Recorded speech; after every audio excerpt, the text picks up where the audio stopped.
Cuando el poeta canta al arco y de la lira las divinas cuerdas pulsa, estremécese el laurel, inclínase la palma, entona el cisne su canto y retumba ya el umbral al paso del bardo que lo cruza. Tambaléase el templo, ábrense rechinando puertas y cerrojos y responden cantos y danzas. Calímaco de Cirene.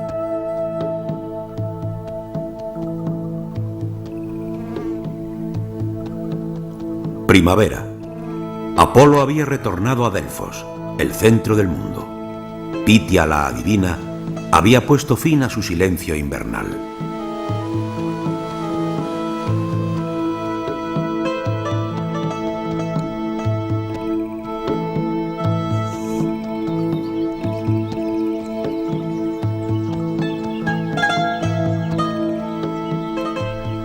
Como cada año al comenzar la estación, reina un intenso ajetreo en el santuario del oráculo de Delfos. Aprovechando el momento propicio, los comerciantes transforman provisionalmente el santuario en una feria.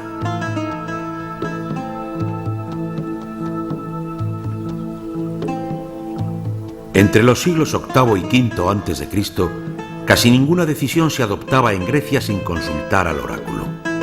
Antes de esta época de apogeo, en Delfos solo se podía consultar al oráculo una vez al año, en el natalicio de Apolo, o sea, el 7 de marzo.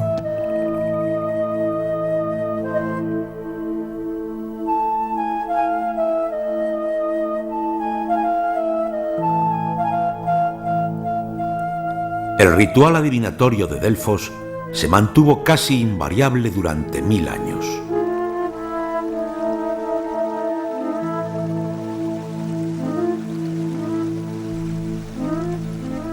Antes de cada consulta a Apolo, Pitia y todos sus sacerdotes se purificaban en la fuente Castalia.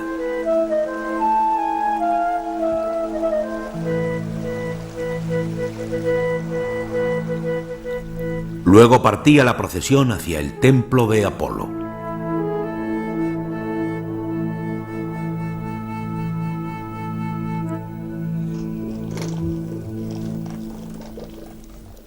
Allí, auxiliada por las sirvientas del templo, la pitonisa quemaba ramas de laurel.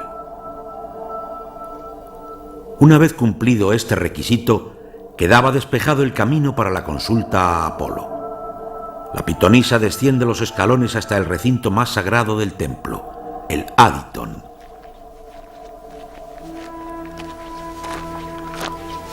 En la procesión de los que venían a consultar se unían todos, aliados y enemigos. Espartanos y atenienses marchaban en perfecta concordia, a pesar de estar enfrascados en una encarnizada guerra que a apenas 100 kilómetros de Delfos cobraba nuevas víctimas casi a diario. ¿Acaso buscaban respuesta a la banal interrogante acerca de cuál de los dos bandos saldría vencedor? O más bien, pensando ya a largo plazo, ¿venían a sondear al enemigo en terreno neutral? En Delfos, razón e irracionalidad estuvieron siempre más cerca que en cualquier otro lugar del mundo.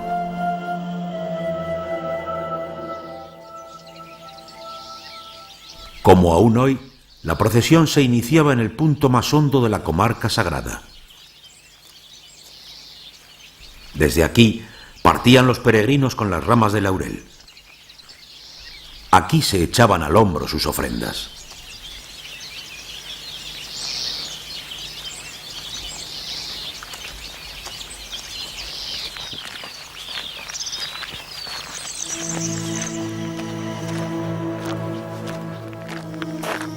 Durante 1000 años, este camino fue pavimentado con las esperanzas de una respuesta positiva de Apolo, del Olimpo, sobre problemas particulares o sobre decisiones políticas de las que dependía la existencia de pueblos enteros. ¿Derrotaremos a los persas o seremos doblegados por ellos? El ascenso hasta el templo de Apolo es un recorrido por la historia de Grecia, de sus grandes victorias y de su proceso de autodestrucción como resultado de las luchas intestinas entre pequeños estados rivales. Del monumento a Lisandro solo se conservan piedras de los cimientos e inscripciones. Los espartanos erigieron el monumento más grande que un estado griego haya construido jamás en Delfos, para conmemorar una victoria sobre sus enemigos. A los ojos de los atenienses, este recuerdo de su ignominiosa derrota era una doble provocación, porque el monumento espartano se alzaba justo frente al templo estatuario de Lisandro, erigido en señal de gratitud a Apolo por la victoria de Maratón. De modo que Delfos no era solo el escenario de una pacífica competencia artística. De hecho, a muchos visitantes de la época el encuentro con Delfos debe haberles parecido una tortura. Forzado a recordar dolorosos hechos históricos, en su ascenso al monte, el peregrino recorría una especie de gigantesco museo de estatuas de héroes de tamaño sobrenatural, de templos gloriosos y tesoros.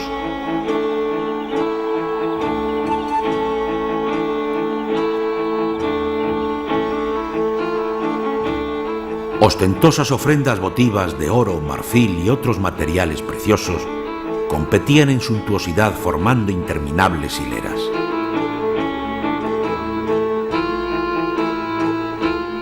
Una pequeña parte de ellas se conserva aún en el museo.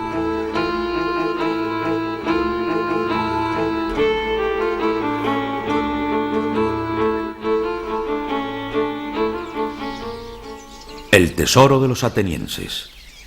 Atenas ofrenda a Apolo el botín de guerra capturado a los medos después de la batalla de Maratón. Según una inscripción, los trofeos de la batalla contra los persas estuvieron expuestos en Delfos.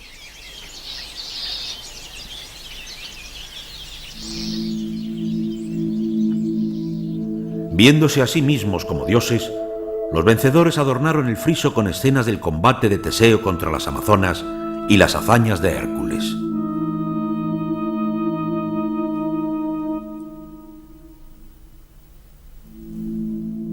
Pero tan desaforado culto a los héroes no podía quedar sin una digna contrapartida. Diagonalmente frente al edificio griego se conserva parte de los cimientos de lo que fue la Casa del Tesoro de Siracusa. En su expedición a Sicilia, los atenienses sufrieron el mayor desastre militar de su historia. Los pocos supervivientes fueron obligados a trabajar como esclavos en las minas de Siracusa, tal vez extrayendo el oro para las relucientes ofrendas votivas de sus enemigos. ¿Ironía del destino? ¿O quizás obra de la voluntad divina? Miles de visitantes tenían ante sus propios ojos la evidencia de que los dioses jamás perdonan la soberbia y la prepotencia. Pero el verdadero secreto del poder del oráculo de Delfos radicaba en la ambigüedad de sus respuestas, que hacía prácticamente infalibles sus vaticinios. En la Grecia del siglo VIII al V a.C., la represalia, la sed de venganza y la intolerancia en la vida pública y privada eran una realidad cotidiana. En las superpobladas ciudades de la época escaseaba el espacio. La pobreza y el desconcierto eran cada vez mayores.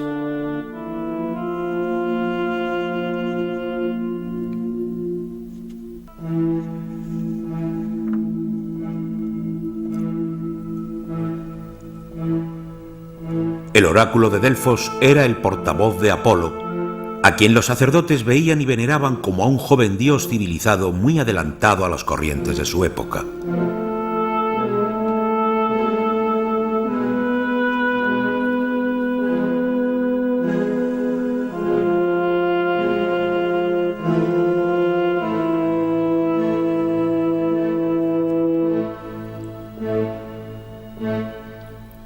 Los griegos interpretaron cabalmente la triple esencia del mensaje apolíneo.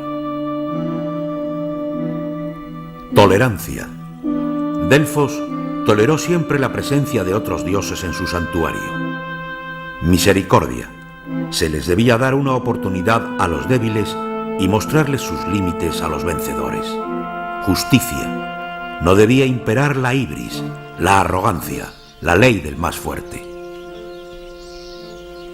Ruinas milenarias, estatuas de héroes. Los peregrinos vienen desde regiones superpobladas en busca de consejo. Y aquí, las columnas del mayor de los santuarios, el templo de Apolo. Los peregrinos tenían miedo de pensar dónde iba a enviar el dios a su pueblo.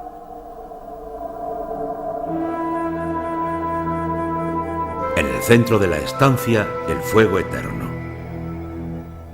¿Está sentada Pitia la adivina? El que se embarca demasiado tarde en un velero a Libia va a arrepentirse de no haberlo hecho antes.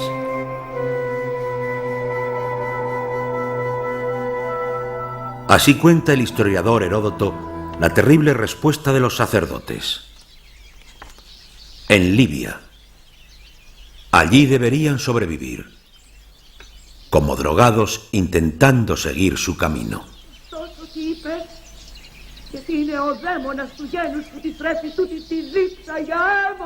El anfiteatro de Delfos se representa a Platón. Nunca más estarán tan cerca de la cultura griega.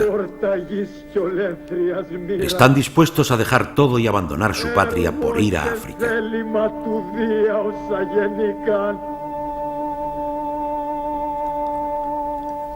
No eran los únicos griegos a los que el oráculo les encomendó la creación de nuevas colonias.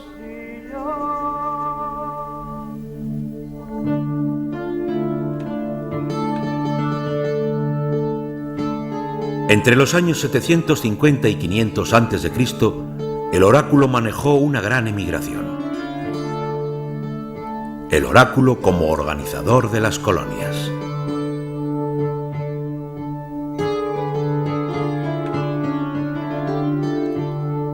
Los sacerdotes tenían un gran conocimiento de los países del Mediterráneo. Espartanos, corintios, cretenses fueron enviados a Sicilia, Bizancio y a la costa de África.